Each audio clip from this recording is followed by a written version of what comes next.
Bismillahirrahmanirrahim. Assalamualaikum warahmatullahi wabarakatuh.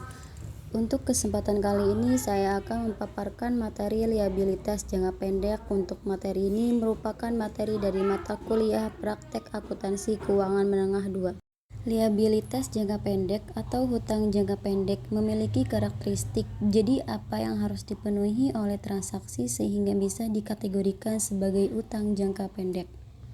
Yang pertama, liabilitas diselesaikan dalam siklus operasi normalnya. Jadi, hutang tersebut dapat diselesaikan dalam siklus operasi normal perusahaan. Siklus operasionalnya biasanya dalam 1 tahun. Yang kedua, liabilitas dimiliki dengan tujuan diperdagangkan. Jadi, utang ini terjadi dengan tujuan untuk diperdagangkan. Yang ketiga, liabilitas jatuh tempo dalam jangka waktu 12 bulan. Jadi, utang kita ini jatuh temponya dalam waktu 12 bulan atau 1 tahun. Yang keempat, perusahaan tidak memiliki hak tanpa syarat untuk menunda penyelesaian liabilitas. Jadi, perusahaan tidak memiliki alasan untuk menunda membayar utangnya. Karakteristik ini dituangkan dalam PSAK nomor 1 tentang penyajian laporan keuangan.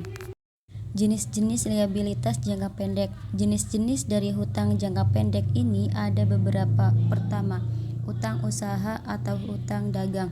Yang kedua, pendapatan diterima di muka. Yang ketiga, pinjaman jangka pendek.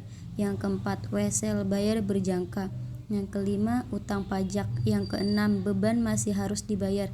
Yang ketujuh, liabilitas kontingensi. Untuk kali ini saya akan membahas tentang pendapatan diterima di muka. Ya, kita masuk di jenis pendapatan diterima di muka.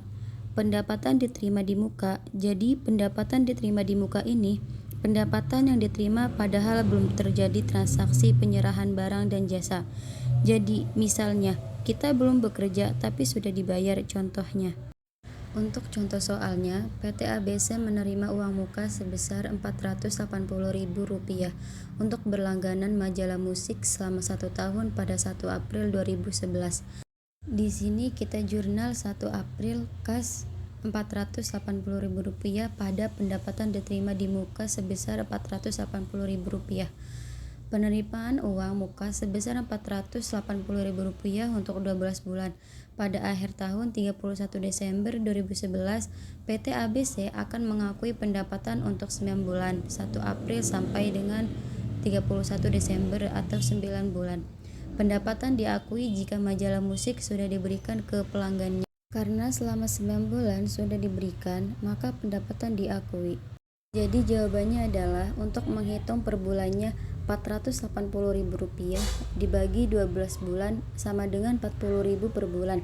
Jadi kita jurnalkan di akhir tahun pada 31 Desember pendapatan diterima di muka sebesar Rp360.000 pada pendapatan sebesar Rp360.000. Pengakuan pendapatan selama 9 bulan per bulannya sebesar Rp40.000.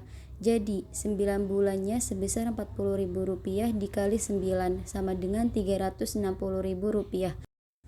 Jadi notabene diasumsikan jurnal penutup dibuat. Pada 31 Maret, pendapatan diterima di muka sebesar Rp120.000 pada pendapatan sebesar Rp120.000. Jadi 3 bulannya sebesar Rp40.000 dikali 3 bulan sama dengan Rp120.000. Manfaat utang jangka pendek pada perusahaan sama-sama membantu perusahaan untuk mengembangkan bisnisnya dan membantu memenuhi kebutuhan operasionalnya. Itulah paparan tugas video dari saya. Terima kasih. Wassalamualaikum warahmatullahi wabarakatuh.